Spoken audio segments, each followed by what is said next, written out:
Hello guys! Welcome back to our channel. And for today's video is nag-ulkos kong anak guys.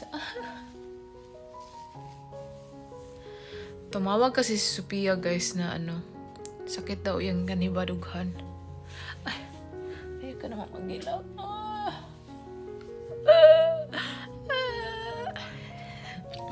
Ayoko naman umiyak eh.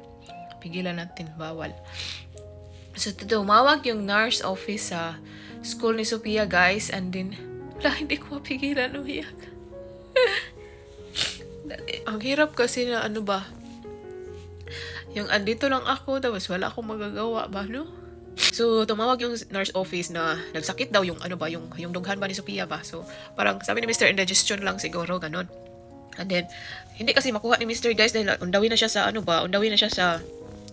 siya sa dumpster diving sa kanang dumpster na meron siyang ilabay, meron siyang itatapon ba.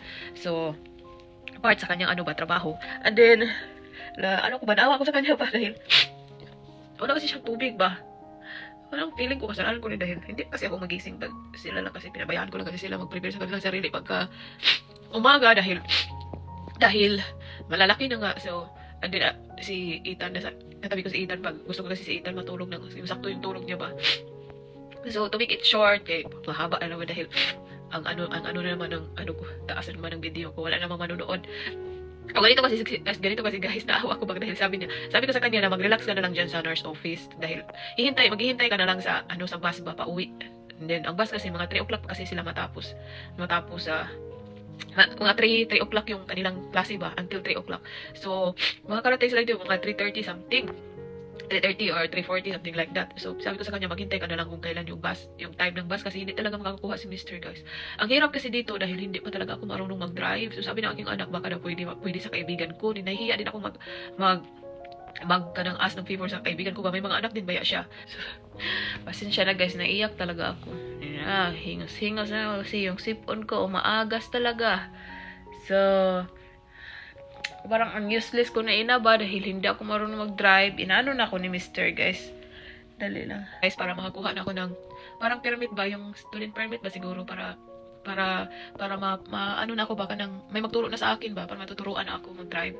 And then ang hirap kasi natatakot din ako para kay Mr. dahil sa busy ng kanyang buhay din. More on driving kasi siya. And then siya lang yung inaasahan namin. So parang ganun ba. And then ngayon is naawa talaga ako sa aking anak ba. Alam niyo yung bilang ina ba na wala kang magawa.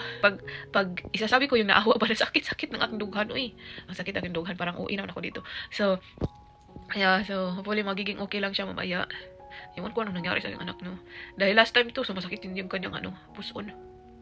So, pasensya na ako kayo guys kasi hindi ko mapigilan. Naawa talaga ako sa kanya guys. And then ngayon is maliligo na ako alas 2. So mga 1 hour something. Kanang mga 1 hour and a half siguro. Pasensya na guys, kanang hingos talaga ako. So ayun lang guys. So titingnan ko siya mamaya. I-update ko lang kayo. Sabi ko sa kanya, tawag ka lang. Pag sumakit talaga ng sumakit, sabi ni Mr. Ipa-ambulance na lang. Tawag na lang ng ambulance. So parang ganun. So tulo na yung aking sipon. So sinabi ko sa kanya, pag sumakit talaga ng sumakit, balik ka dyan sa kasi sabi niya, babalik na lang daw siya sa kanang classroom niya. Kasi meron pa siyang kanang klase. So meron pa siyang klase. So naawa ko ba dahil babalik siya doon kasi nga, mabalik siya doon sa kanyang klase na may dinaramdam ba ganun. So alam ko yung feeling na yun ba. So alam yung pagiging ina is hindi talaga guys. Ang talaga, yung pag-alala mo naiyak lang talaga ako. Yung ako kasi grabe ako mag-alala. Pero hindi na nakikita yun.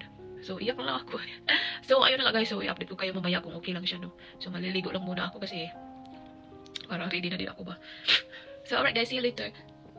Pero kasi ako i-unbox ng binigay ni Madam sa akin na bigyan niya sa akin ng mga damit ni Madam. Binigyan na naman kami ni Madam ng mga damit guys. So, meron ako ipapakita ko sa inyo yung kanyang binigay sa amin ulit. So, alright guys. See you later. Naiyak talaga ako.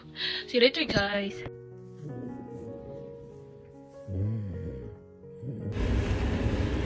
Hello guys. We have to bring Ethan and Sophia for a checkup.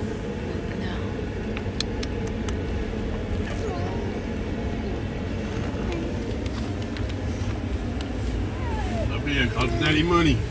Man. Huh? Daddy money. Because money. Yeah, so ipapacheck up namin si Sophia at si Ethan, guys. Dahil si Ethan ay nahihirapan siyang huminga kagabi. So, hello guys. So, ayun na nga guys, dinala namin si Sophia at si Ethan kasi si Ethan nahihirapan siyang huminga kagabi. And then, so ayan, dinala na namin si Sophia para ma-check up. Pero, hindi talaga ako masyado naka-video. So, habang naghihintay kami ng doktor is binivideohan ko silang dalawa ni Ethan. So, yung ano ni Sophia guys, ang sabi ng doktor is, ano lang daw siya, muscle pain. Tama ba? Basta yun. So, papainumin lang siya ng ibuprofen. Parang ano ba, pain reliever. Parang ganun guys.